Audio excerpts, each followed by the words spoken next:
नमस्कार, आप देख रहे हैं जन एक्सप्रेस और आपके साथ में आंचल श्रीवास्तव। बिहार चुनाव के पहले चुनाव आयोग की तरफ से वोटर लिस्ट रिवीजन का जो फैसला लिया गया है, उसको लेकर जबरदस्त विरोध प्रदर्शन चल रहा है। विरोध प्रदर्शन का अंदाजा आप इससे लगा सकते हैं कि पटना से निकला आक्रोश दिल्ली तक पहुंच गया है।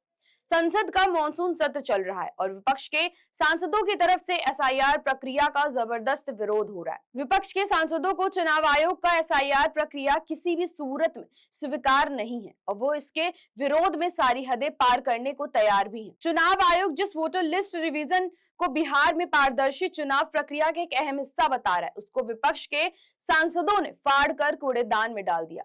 आप इससे अंदाजा लगा सकते हैं कि बिहार में वोटर लिस्ट रिवीजन का मुद्दा इतना गंभीर है। संसद के बाहर नेता प्रतिपक्ष राहुल गांधी, प्रियंका गांधी और डिंपल यादव ने एसआईआर प्रक्रिया के फॉर्म को फाड़कर कूड़ेदान में फेंक दिया। एक तरह से इस प्रक्रिया के विरोध को दर्शाने के लिए संसद के बाहर बहुत बड़ी संख्या में सांसद दिखे और सबने एक ही सुर में चुनाव आयोग की तरफ से किए जा रहे वोटर लिस्ट रिवीजन का विरोध किया। बिहार में इस समय वोटर लिस्ट रिवीजन की प्रक्रिया पूरे प्रदेश में चल रही है, लेकिन विपक्ष की तरफ से इसका विरोध किया जा रहा है। ये विरोध प्रदर्शन पटना से लेकर दिल्ली तक आ पहुंचा है। संसद के बाहर जबरदस्त विरोध देखने को मिला है। एसआईआर का मुद्दा पूरे मॉनसून सत्र में गूंज रहा है, जिसको लेकर कई बार सदन की कार्रवाई तक बाधित हो चुकी है।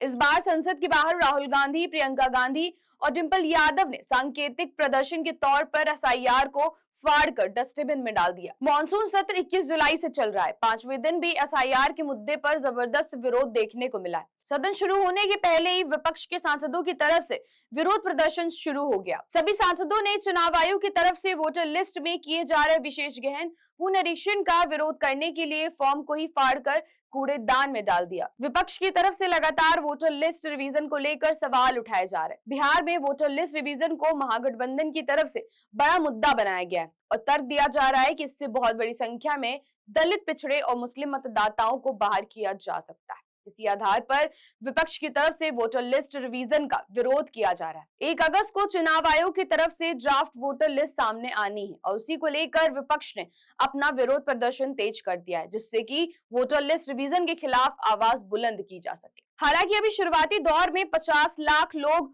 वोटर लिस्ट से हटाए जा सकते हैं, जिसको लेकर खबरें मीडिया में आनी शुरू हो गई हैं। चुनाव आयोग की शुरुआती पड़ताल में 50 लाख के आसपास ऐसे वोटर मिले हैं जो या तो बिहार में रहते नहीं है, या फिर उनके पते सही नहीं मिलते, या फिर उनकी मौत हो चुकी है। चुनाव आयोग की तरफ से ऐसे मतदाताओं को वोटर लिस्ट से हटा दिया जाएगा। हालांकि अभी इन वोटरों को अपने सत्यापन कराने के लिए समय भी दिया जाएगा, लेकिन अगर ऐसे संदिग्ध वोटर अपना सत्यापन नहीं करा पाते तो फिर उन्हें वोटर लिस्ट से हटा दिया जाएगा। अब विपक्ष का तर्क है कि चुनाव आयोग की तरफ से सत्यापन के लिए दस्तावेजों की जो लिस्ट बनाई गई है वो गरीबों के पास है ही नहीं। गरीब आदमी कहां से इस तरह के दस्तावेज प्रस्तुत कर पाएगा और आखिरकार थक हार कर शांत होकर बैठ जाएगा। विपक्ष का आरोप है कि जो उसका मूल वोटर है, उसी वोटर को लिस्ट से हटाने की साजिश हो रही है, जबकि चुनाव आयोग इस पर सफाई दे चुका है कि वो ऐसे वोटरों को लिस्ट में शामिल ही नहीं करेगा जिनका कोई अता पता ही नहीं है। फिलहाल जिस तरीके का विरोध शुरू हुआ है, इसको लेकर ऐसा लगता है कि बिहार में वोटर लिस्ट रिवीजन का मुद्दा और भी ज्यादा तूल पकड़ेगा। चुनाव आयोग भले ही वोटर लिस्ट रिवीजन के काम में तेजी से लगा हो, लेकिन विपक्ष भी उस मुद्दे पर काफी हावी होता हुआ दिखाई दे रहा है। तो ऐसी ही देश और दुनिया की बड़ी खबरों पर नजर रखने के लिए आप जुड़े रहिए जन एक्सप्रेस के साथ। नमस्कार।